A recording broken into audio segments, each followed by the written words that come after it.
رب کی رحمتیں ساتھ ہیں، خوشیوں بھرے لمحات ہیں، رب کی رحمتیں ساتھ ہیں، خوشیوں بھرے لمحات ہیں۔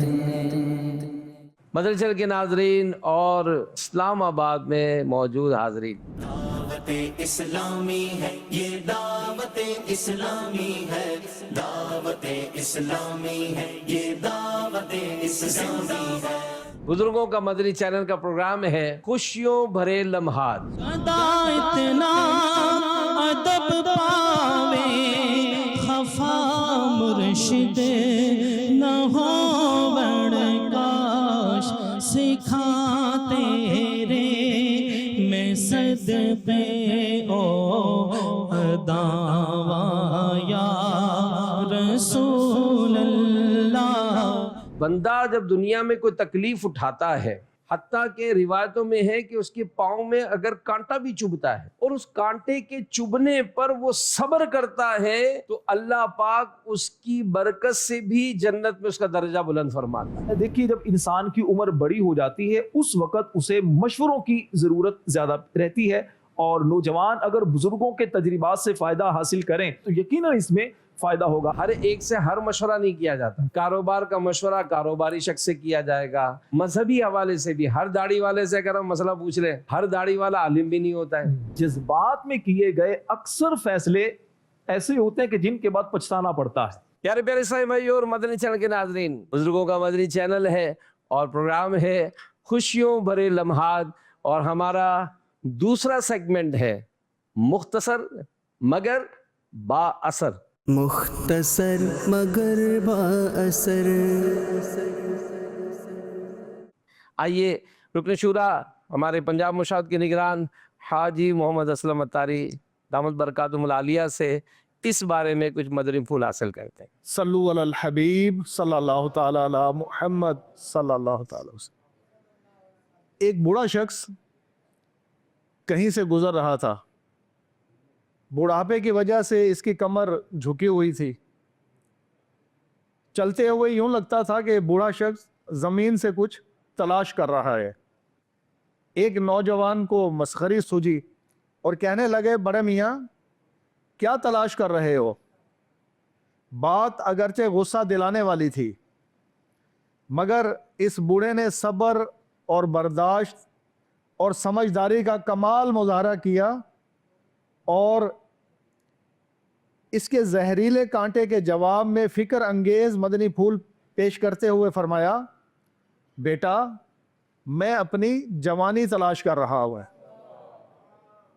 تیکھے جملے کے یہ خلاف توقع حیران کن جواب سن کر وہ نوجوان چونکا اور کہنے لگا، بابا جی آپ کی بات سمجھ نہیں آئی، کیا جوانی بھی کبھی ڈھونڈی جا سکتی ہے؟ اور کیا یہ ایک دفعہ گم ہو کر پھر کبھی کسی کو ملی ہے؟ فرمایا، بیٹا یہی تو افسوس ہے کہ جب جوانی کی نعمت میرے پاس تھی اس وقت اس کی پاسداری نہ کر سکا، اور آج جب میں اس سے ہاتھ دھو بیٹھا تب اس کی اہمیت کا احساس ہوا۔ کاش مجھے جوانی کا زمانہ ایک بار پھر مل جاتا تو میں ماضی میں ہونے والی غلطیوں اور کوتاہیوں کی تلافی کرتا اور خوب دل لگا کر اللہ کی عبادت کرتا۔ عربی اشعار کا ترجمہ ہے کہ میری جوانی کبھی پلٹ کر آتی تو میں اس کو بتاتا کہ بڑھاپے نے میرے ساتھ کیا سلوک کیا۔ پھر ایک آہ سرد دل پر در سے کھینچی اور کہا، افسوس صد افسوس، میں اپنی جوانی کی دولت لٹا بیٹھا، لیکن اب پچھتائے کیا ہوت جب چڑیاں چگ گئی کھیت۔ میں نے جوانی کی ناقدری کی، اس وقت نیکی کی نہ آخرت کی کوئی تیاری کی، اور یوں ہی میری جوانی غفلت کے بستر پر سوتے گزر گئی۔ دن بھر کھیلوں میں خاک اڑائی، لاج آئی نہ ذروں کی ہنسی سے، شب بھر سونے ہی سے غرض تھی، تاروں نے ہزار دانت پیسے۔ اب جب کہ بڑھاپا طاری ہو گیا